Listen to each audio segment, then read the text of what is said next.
Breaking. The British constitutional order is teetering on the edge of a total breakdown tonight.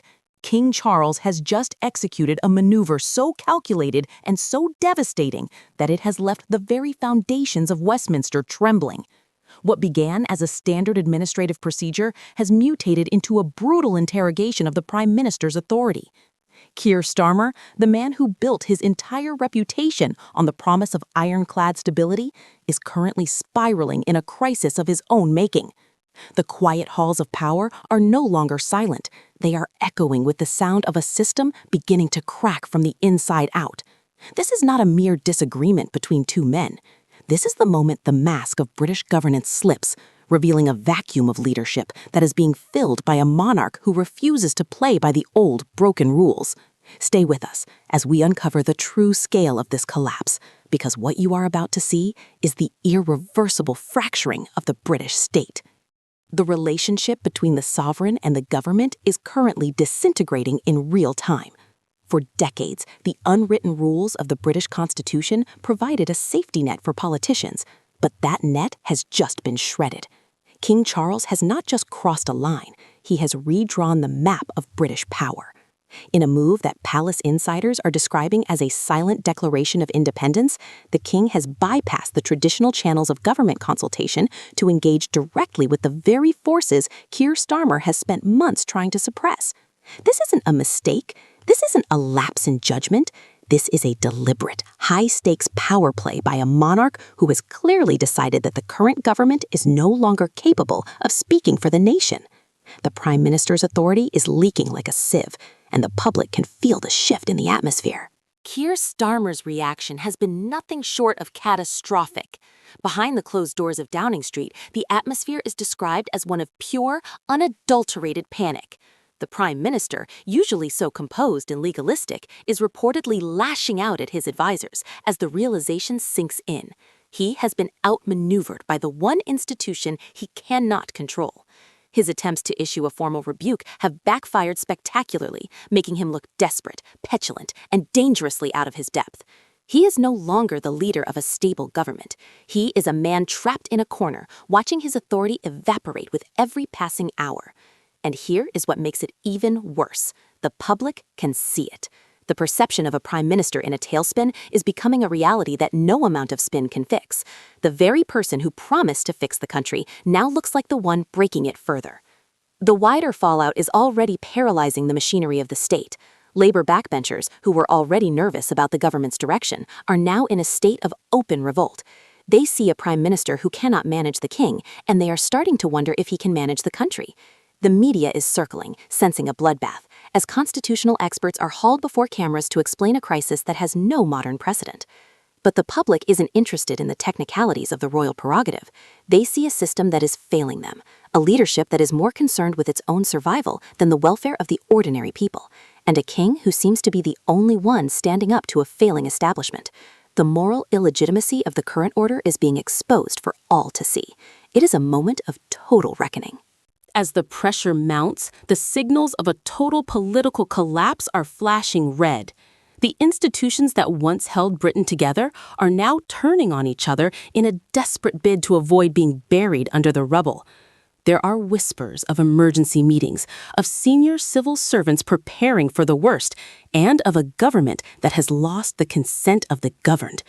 The countdown to a genuine constitutional showdown has begun. How much longer can Keir Starmer hold on to the reins of power while the king holds the heart of the nation? Is this the end of the Westminster consensus as we know it? The secrets are starting to leak, the pressure is rising, and the next revelation could be the one that finally breaks the system. The question isn't whether the system will crack, but what will be left once it does. The silence coming from the palace is perhaps the most terrifying part of this entire ordeal for the residents of Number 10. While Starmer scrambles for a microphone to justify his existence, the king is moving with a quiet, devastating purpose that suggests he no longer views the prime minister as a partner, but as a problem to be managed. This isn't just about a policy disagreement, it's about the soul of the country. The establishment is eating itself alive, and the ordinary citizen is left watching as the very pillars of their society crumble into dust. Every time Starmer tries to assert his dominance, he only highlights his own fragility. The power is shifting, the ground is moving, and the old guard is utterly powerless to stop it. We are witnessing the death of a political era. Inside the cabinet room, the tension is reportedly so thick it's suffocating. Ministers are looking at each other, wondering who will be the first to jump ship as the Starmer project begins to take on water. The king's defiance has given permission for every hidden resentment to bubble to the surface. It's no longer a matter of if the government will face a leadership challenge, but when. The narrative of stability has been replaced by a narrative of betrayal. The people feel betrayed by a government that promised them the world but can't even handle a private meeting at the palace. This is the definition of a system in freefall. No punches were thrown, no windows were smashed, but the damage is far more permanent than any riot could ever achieve. The international community is watching the spectacle with a mixture of horror and fascination. Britain, once the global gold standard for political stability, now looks like a house of cards in a hurricane. Our allies are questioning our reliability, and our enemies are laughing at the spectacle of a prime minister being lectured by a monarch he thought he had under control.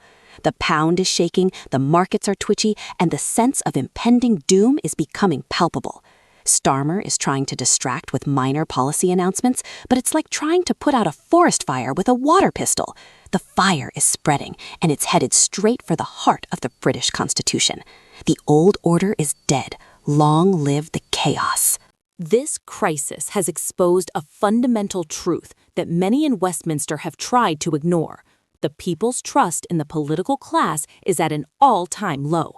When the king defies a prime minister, he isn't just challenging a man, he is challenging a failed way of doing things. He is channeling the silent majority who are tired of the lectures, tired of the excuses, and tired of the decline. The crack in the system isn't a fluke, it's a consequence. It's the result of years of ignoring the concerns of the ordinary person in favor of the Westminster bubble. Now that bubble has burst, and the fallout is going to be messy, loud, and completely unpredictable. As the clock ticks toward midnight, the sense of urgency is only growing.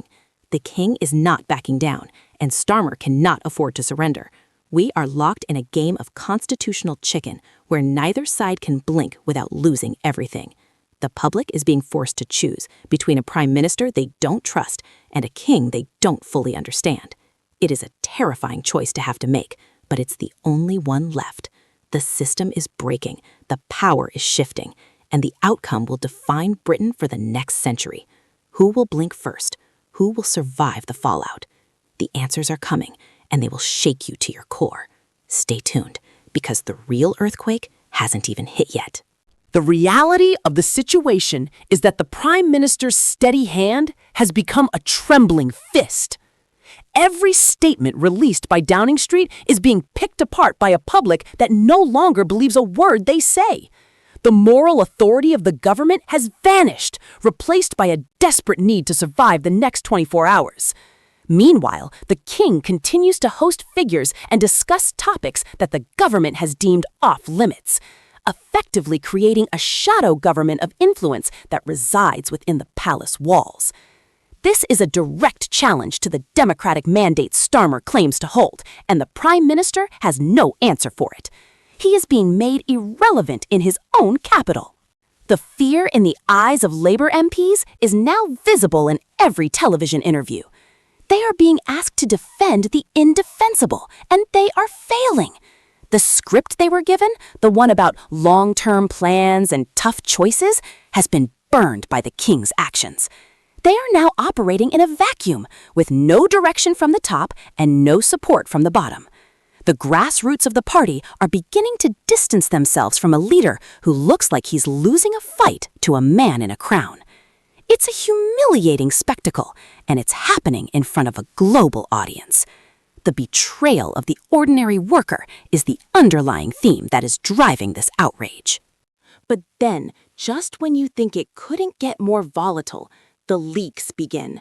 Internal memos, private emails, and whispered conversations are making their way into the public domain, showing a government that is more concerned with PR than with the constitutional crisis it has ignited. The details were shocking. They show a prime minister who is obsessed with his own image, even as the country's most vital institutions are at each other's throats.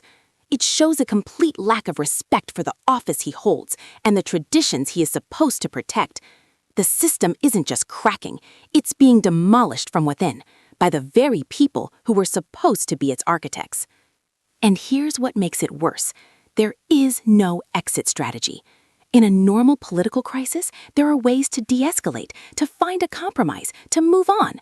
But this isn't a normal crisis. This is a clash of fundamental principles. It's a battle between the old world and the new, between the establishment and the people, between a prime minister who wants control and a king who wants a voice. There is no middle ground here. One of them has to lose. And right now, all the momentum is with the palace. Starmer is fighting a ghost, and the ghost is winning. The moral expansion of this story is reaching every corner of the United Kingdom. From the fishing villages of the coast to the industrial heartlands of the north, the message is the same. The system is broken. People are looking at the chaos in London and seeing a reflection of their own lives, a struggle for power while the things that matter are ignored. The king's move is being seen as a proxy for their own frustrations. If the king can say no to the establishment, why can't they? This is the dangerous precedent that Starmer feared, and it is now a reality. The seeds of a national uprising are being sown in the cracks of the constitutional wall. The political collapse signals are now undeniable.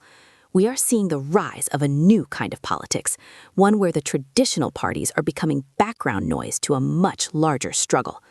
The media is focusing on the personalities, but the real story is the structural failure of the British state. The tools that used to manage these crises, the whips, the spin doctors, the parliamentary procedures, are all failing. They are artifacts of a world that no longer exists. We are in the after now, and no one knows what the rules are anymore. It's a terrifying and exhilarating moment, depending on which side of the crack you're standing on. The countdown to a final, decisive confrontation is now in its closing stages. Every hour that the king remains silent and Starmer remains in a state of panic brings us closer to the breaking point. The public is waiting for a sign, for a move that will settle this once and for all. Will the prime minister attempt to limit the king's powers? Will the king call for a new direction for the country? The stakes have never been higher, and the consequences have never been more permanent.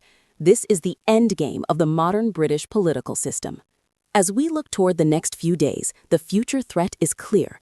If this isn't resolved, and resolved soon, the very idea of a united kingdom could become a thing of the past. The fracturing of the power system in London will inevitably lead to the fracturing of the Union itself. Without a strong center, the pieces will start to fall away. This is the catastrophic reality that Keir Starmer is facing, and he seems utterly incapable of stopping it. He is a man watching his house burn down while he argues about the color of the curtains.